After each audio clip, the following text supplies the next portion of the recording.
trees blowing over my neighbor's house.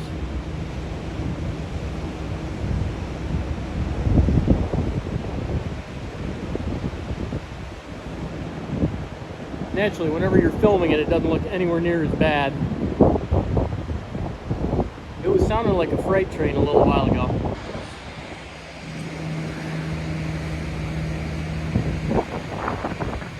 Wow, there's all sorts of stuff like that down, so I figured I'd take my truck back to work instead of the car. A little safer. Yeah.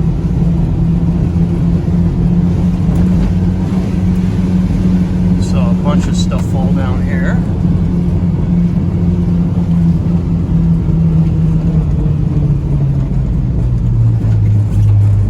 Not crazy big, but it's enough where I wouldn't want to get it stuck underneath the car.